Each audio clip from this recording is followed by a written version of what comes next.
I'm Taylor Baldwin. Today on Taylor Time, we're talking about how to fuel your body for optimal weight, performance, and overall health. It's all about the 3 F's: food, fluids, and fitness, all of which can work for or against you, depending on your choices and knowledge, that is. Here to fill us in on how to get the right formula for our bodies is fitness expert Kyle Rogers. Thank you for coming back. Thank you for having me. All right, so let me ask you, what fluids should we be putting into our bodies? It's simple. It should just be water, but you have to make sure you intake enough. The average person needs 2 to 3 liters per day.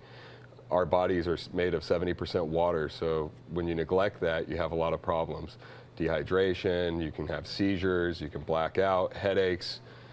It's an often neglected thing in fitness. And as you know, my 12-year-old daughter had a seizure because she was dehydrated, and I had no idea. I thought she was drinking enough water, but it wasn't. So it is very important to get that water. Can you have any type of water, or do you suggest like purified water? What are your Alkaline thoughts? water is always good. Should be purified. That way you don't get the chlorine and all the minerals. It just depends on what part of the stage your body's in. You know, some people like distilled water to flush minerals. Okay, so but again, water's water. Yeah. Get it in your body. And do you have any tricks for people who just have a hard time drinking enough water? Some people need more flavors. There's little things you can do. You can get flavored sparkling water. I like to add like amino acids because it tastes better. It helps me drink the gallon I have to drink every day. Or stevia drops, flavor it as well. You know, a lot of people think that they have to have the electrolytes as well if they're working out hard. What are your thoughts on that? Electrolytes are very beneficial to help hydrate you more. You can also get them from sodium, like sea salt. They work for people who don't drink enough water, basically. It's going to aid you more if you're going to be more dehydrated and you have a problem with drinking it. And then your thoughts on coconut water, because I drink it, but I'm very careful because I've read research where people are drinking too much and they're getting too much potassium in their system. Well, yeah, it's great for you. It's full of electrolytes, but it does have sugars as well. So if you're trying to lose weight, it may not be the best option. However, somebody who's extremely dehydrated, they're going to drink one of those and they're going to feel amazing. It's a very natural source of electrolytes.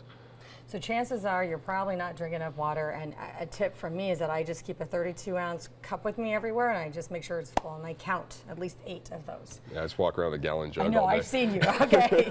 Now let's talk about foods. And this is really important, because if you're putting in the wrong foods in your body, it's the wrong fuel, and you're going to not run at a higher performance as you would if you had the right foods, correct? Yeah, the biggest problem most people have is they tend to stick to processed foods. Cereals, processed grains, flours, breads, even processed peanut butter, lunch meat. All that stuff just doesn't process with us the way it should. You know, you kind of almost want to just think back to how we all started as primitive people and eating fresh food and what we ate the most of, what was abundant, which would be meat, vegetables, a little bit of fruit, but, Raw, so you get the enzymes and, the antioxidants as fresh as you can, as organic as you can. But you're right about the lean proteins, because I'm telling you, if I have protein in the morning, it just makes me feel like I can conquer the world. It helps stabilize my blood sugar, and if I just have that throughout the day, vegetables. Yeah, it's going to sustain your energy levels much better. And how does somebody like a vegetarian get that kind of protein? Because I would think it would be very hard. It's not that hard. They can use eggs, egg whites. You don't want to do that too much because of sodium and cholesterol, though. There's other sources, like tempeh is a good one because it's full of probiotics, actually. It's a fermented tofu. Tofu is also good. People think that it's processed. It's not. It's strained bean curd. It's totally fine. Okay. And then what are your thoughts on, for so long they were saying eat every couple hours to keep your body, your blood sugars level, and... I absolutely agree with that. Yeah, I think it's the best source. I just look at it as the way your metabolism functions. It's like a fire. What's the best way to keep it burning the hottest, the longest? Do you throw all the wood in there at once and watch it burn up, or do you gradually feed it and keep it going? And then you're less apt to overeat as well. Absolutely. Store that in your fat cells, because we don't want that. Well, by doing that, you're actually going to trigger your body to burn fat because it knows it's getting the nutrients it needs, rather than starving for long periods of time and then having to store. Good thought. Okay, let's talk about fitness, because that's our last F, and it's so important. I mean, fitness and diet and fluids, they all have to go together. They're all important. But let's talk about the most important thing you can do for fitness. Honestly, it's cardio. Me being a weightlifter, I want to talk about lifting weights. It's my favorite thing, but cardiovascular exercise is the most important thing, especially as we get older, as it affects our pulmonary system. It helps our heart. It's what's going to make us live longer, and it's what's going to keep us the healthiest. But then muscle helps you with your metabolism as well, because it burns more calories, and muscle cells can rejuvenate. So talk about that as well. Yeah, the more muscle you have, obviously the more calories you have to burn to sustain it.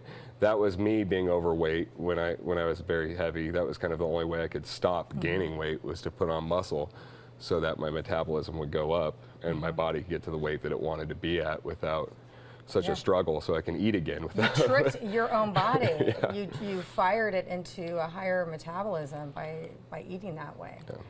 Smart. You're so smart. Everybody needs to do that. Okay, so you like the cardio. Is there one that you like better than the other? Because for me, I'm not going to run. You know, I feel like it's hard on your joints. It is. It's, you know, when you're older and the elasticity in your skin, it's pouncing all the time. Or especially if you're heavy, you know, you're banging against the concrete more, you're tearing your joints up. You see a lot of runners, knee replacements, hip replacements. For somebody that wants intense cardio, the best thing for me is a stair mill, because it's going to make you sweat like crazy. It's not going to tear your joints up, and it's going to keep your legs in good condition.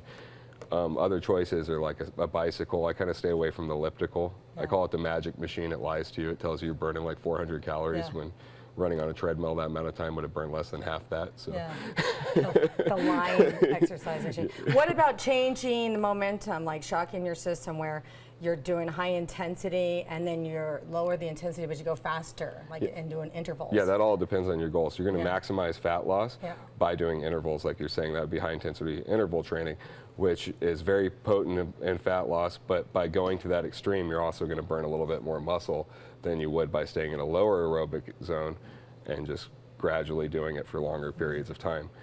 So if you want to get the fat off fast, that's the way to go. But if you want to maintain what you have, if you're somebody like me who's afraid of losing muscle, you're going to go slower. I just want to look good when I'm 80 years old. Yeah, me too. That's my goal.